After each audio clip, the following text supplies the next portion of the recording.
बहुत शानदार प्रस्तुति सरिता जी और राजू अपने कर संग देवल कर तो क्या बात है जी जी। और प्रस्तुति होवी लेकिन पुरस्कार देवैया भाई मनकर नाम हम बीच में लेख खोजत रही ताकि तनी फिर से सरिता जी के ऊर्जा भी मिली कि भाई संगीत प्रेमी मन और जब राग रागिनी कर ऊंचाई में प्रस्तुति होवेला ओके पसंद करवैया भाई मनकर कमी नखे। सुरेश लोहरा जी रौरे 100 रुपया का पुरस्कार दे ही, दिलीप जुरकेला से रौरे 100 रुपया का पुरस्कार दे ही, रवि नायक जे इस आयोजन समिति का संरक्षक है कहें 100 रुपया का पुरस्कार अपने प्रदान कर ही, और रांची से आवल आकाश कुमार जी रौरे 100 रुपया का पुरस्कार प्रदान कर ही। इकर से पहले कार्यक्रम जे की राजदेव और सुनीता जी कर देख ली वो गाना में खुश होकर के एक बिंदु मांझी 200 रुपये का पुरस्कार प्रदान कर रहे हैं। बहुत बहुत धन्यवाद। लरबा से रहे बिंदु मांझी 200 रुपये का पुरस्कार अपने दे रही, बहुत बहुत धन्यवाद है। ले सरिता जी अगला गीत अपने कर प्रस्तुति हो चाहिए उकर बाद जैसन की रोरे मन के हम कही चुकी कि डांस कर प्रस्तुति ही इस मंच में ई गाना कर बाद होवी फिर जी। अच्छा अच्छा ठीक है, तो इनकर एक या दो गाना सरिता जी मन नहीं भरत है, एक एक दुए गीत में तो मने नहीं भरत है। का करब अगर 3 गीत गावे पड़ी तो के सहर स्वीकार करब ऐसा हमके विश्वास है। तो ले अगला गीत सरिता जी कर प्रस्तुति है।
और सरिता जी देवउठान का शुभ अवसर पर है, जब जमाना है नागपुरी फोकस यूट्यूब चैनल की प्रस्तुति।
हेलो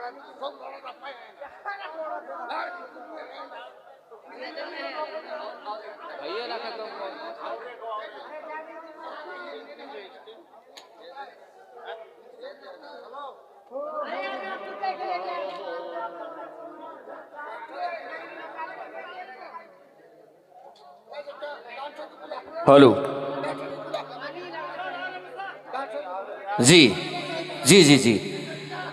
इस आयोजन समिति कर संरक्षक महोदय रवि नायक जी भी फरमाइश कर हैं, 200 रुपया पुरस्कार दे हैं और कई हैं कि और एक गीत सरिता बटले हुई उकर बाद फिर डांसर के हमरे मन तैयार करके राखी कि कम से कम समय में उनकर प्रस्तुति हो सकेला। तो ले सरिता जी एक और गीत अपने बटले प्रस्तुति हो चाहिए।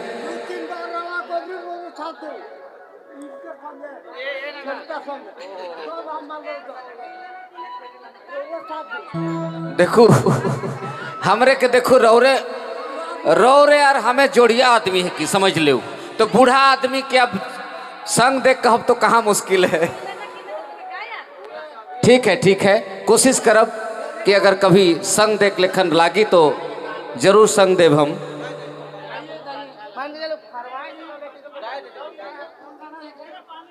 गाना